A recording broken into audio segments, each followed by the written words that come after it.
as the war in Ukraine grinds into another year, Kiev is pushing for what's been described as a modern-day Nuremberg, a special tribunal to prosecute Russian leaders.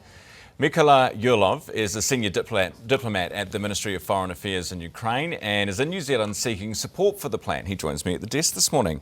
Mykola, thanks for coming in. Good morning. Thank you for having me, Ryan. So what is the goal here? What are you hoping to achieve?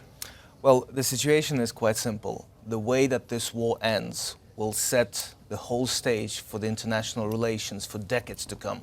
And if Russia is allowed to remain unpunished for what it has done to Ukraine, it will open the floodgates for all the other dictators to wage other wars of aggression and territorial conquest. So what we're trying to build is a special tribunal for the crime of aggression to prosecute the senior leaders of the Russian Federation, Belarus, North Korea and Iran for their role in waging and organizing and supporting this war of aggression against Ukraine. You want to go after Putin? And his top leaders as well. So this is not just about Ukraine. This is a global issue, and why we come to New Zealand seeking the support of your government is because we see that this just doesn't end in Europe or Ukraine. This is a situation of global concern, and this is why New Zealand's participation is especially important. As smaller states like Ukraine and New Zealand, we rely on these rules to protect us against the more aggressive neighbours. What about the ICC? We already have I'm not saying you're wrong, but we already have the ICC. Why do we need a special court? Absolutely. The ICC, which we support as well and joined it recently, is there to prosecute for war crimes and crimes against humanity. But currently it lacks the capacity to go after the crime of aggression due to the limited jurisdictional regime it has. So that's why, to fill this capacity, this accountability gap, we're building this ad hoc, one-of-a-kind special tribunal tailored after the likes of the Nuremberg and Tokyo. And Rwanda? Rwanda was there for genocide, so it was not dealing with the crime of aggression, that is, starting a war against the other country. So the ICC deals with specific acts that you can validate and prove and say, you're talking about actually just launching the war to begin with? Yes, precisely. What should happen to him and his generals and his henchmen? The main purpose of this tribunal is to establish how the war began and how was the involvement of Russia and other countries that supported it in this, because it's not only about the individual criminal responsibility, which is also important, it's also about getting the facts straight, especially in this time. When we have a court of law hearing all the evidence and establishing how that began, that will be the most important thing that we can get as a result of this war. Because he's obviously not going to turn up, right? No one, so what are you suggesting? Are you suggesting that, some other countries helped him or knew about this, or what? Yes, precisely. I mean, obviously Belarus has provided its territory and other resources to enable the full-scale invasion of 2022. North Korea has sent its soldiers. Iran has sent its Shahed drones.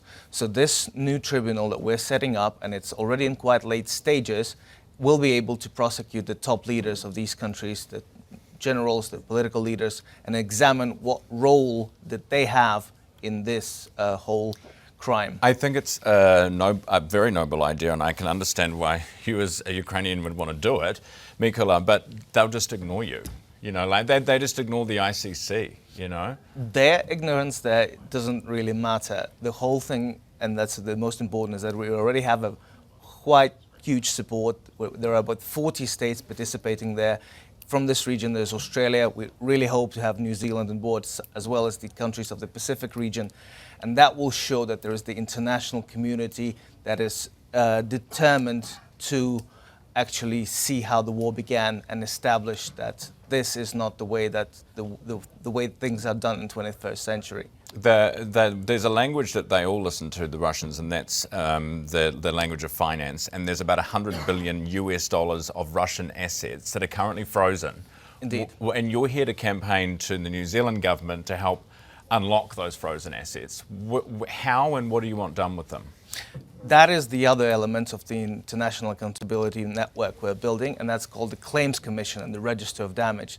So these instruments are there to record all damage that has been done as a result of the war, including for the compensation, for example, for 5 New Zealanders who have unfortunately been killed in the Russian war of aggression. We do thank them very much for their sacrifice, and it's painful to speak about this, but the suffering of their families can be recorded through this register of damage and the Claims Commission, which will review the claims and award the compensation. And the Russian assets can be then transferred to this compensation fund to pay to the victims' families.